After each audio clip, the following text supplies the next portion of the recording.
Hello，我係 Jeffrey 啊。嗱，今日咧我就要講下何文田區 Top 5我最討厭嘅單位戶型。嗱，尤其是係最後嗰個單位啊，我只可以用可笑嚟形容。雖然今日咧我呢條片係去批評幾個單位嘅間隔，但係住宅單位咧始終我哋係可以用貨物嚟看待佢哋。貨物最後我哋睇嘅都係價錢，所以今日呢5款單位咧，無論我陣間點踩啊、點批評佢哋都好，只要佢哋價錢夠平咧，一樣會有人租、有人肯買佢哋嘅。咁如果你嘅諗法係，喂，我買層樓翻嚟我放租啫嘛，我買得平咪得咯，間隔差啲乜所謂？甚或至你係持相反嘅諗法，喂，我租得俾人，我都希望租客住得舒服。好用，同我長租落去。無論你係邊一派都好，你都可以打俾我 WhatsApp 或者 email 揾我幫手噶。實地考察同研究得夠多單位，就一定知咩係啱自己，同埋避開啲唔啱用嘅。首先呢，我哋嚟到何文田上蓋如一。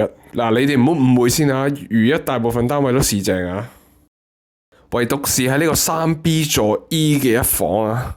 你拗爆個頭都唔知個廳應該點擺啲家私。咁我哋對住張平面圖睇下邊度可以擺張餐台先。咁首先你冇可能咧，就將張餐台擺喺廁所門口。咁你冇可能食嘢對住個廁所門噶嘛。我張食飯台咧又唔可以擺喺睡房門口嘛，冇理由擋住自己入房。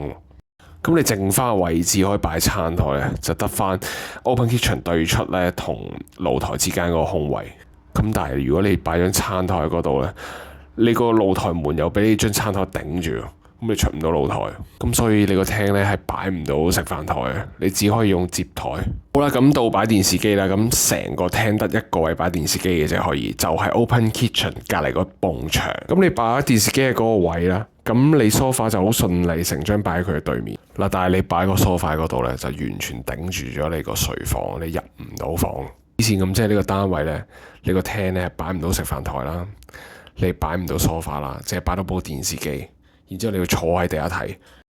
嗱，鏡頭一轉咧，我哋嚟到勝利道嘅正中間，呢棟咧就叫加多利軒，超級受歡迎啊！行幾步路就出到旺角，位置相當方便。咁佢呢度就主要供應開放式同一房。佢呢度嘅一房咧，雖然得大概270尺度，咁但係啲房咧就2.1米乘2.5米，咁夠晒你擺衣櫃同單人床啦。咁佢呢一棟咧就仲有一隻兩房嚟嘅。咁 size 係差唔多400尺，我就好唔中意呢隻兩房嘅。點解？因為我覺得佢起得好夾硬。呢度佢2間房都係2米乘2米正方形咁樣呢，佢係仲細過一個一房單位嘅睡房。喂，咁我住得仲細過一房嘅話，我點解要買兩房？我點解要租兩房？本身呢度個單位嘅面積呢，係可以間到2間大啲嘅房啊。我哋用一個叫眼鏡房嘅設計，咁啊有陣時太古城咧好常見嘅，即係其實明明可以間大啲睡房，但係發展商就係唔做俾你。咁我哋而家嚟到呢度咧叫欣桃軒，咁欣桃軒咧就係夾屋嚟嘅。夾屋即係香港房屋協會夾心階層住屋計劃，咁即係居屋同私樓之間嘅定位啊。雖然欣桃軒叫做夾屋啦，但係你見到佢嘅設計咧係同期嘅私人屋苑冇乜分別嘅啫。咁欣桃軒都係我哋經常會帶客睇樓嘅地方，主要原因係尺價平。咁你大概650萬度咧已經買到500尺嘅兩房。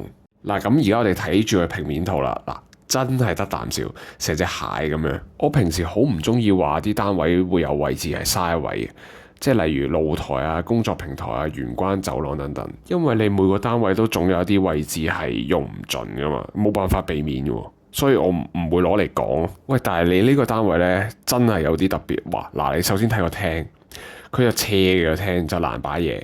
咁跟住佢有2個走廊都係斜嘅，然後佢2間睡房呢，係2間都係斜嘅。嗱，呢個單位我哋行內會叫佢做蟹積嘅。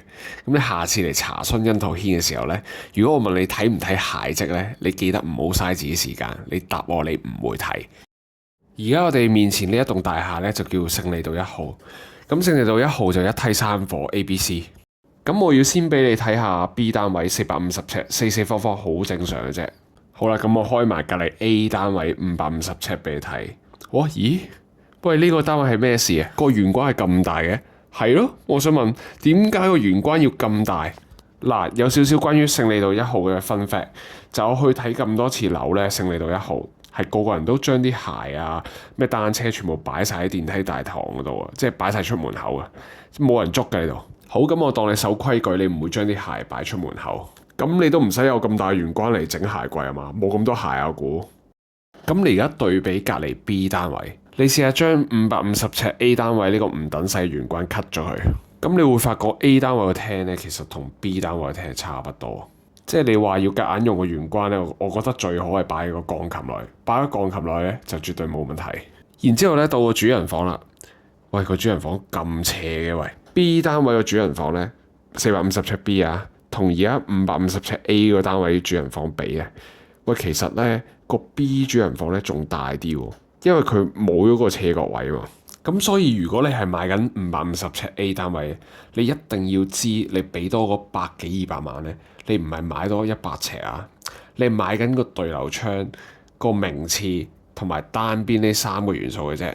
好啦，嚟到最後最壓軸最經典嘅單位，都係喺勝利道1號嘅，就係佢嘅 C 單位，一個三角形嘅開放式啊，其實都唔使我多講，9唔搭8都爆。雖然我唔中意呢隻積啦，但係呢個戶型其實係長期冇吉單位。如果你係勝利道1號 C 單位業主呢，其實你一定知你放盤放1個星期已經有租客㗎。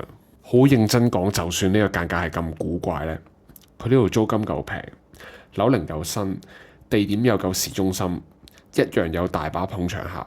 好啦，如果今次呢條片呢，俾咗啲靈感或者俾咗啲啟發大家呢，你又有啲疑難想問我啦，即係醒起，喂，係有個咁嘅問題喎，你可以直接打俾我啦，WhatsApp 或者 email 我都得。咁啊，多謝晒你嘅收睇，拜拜。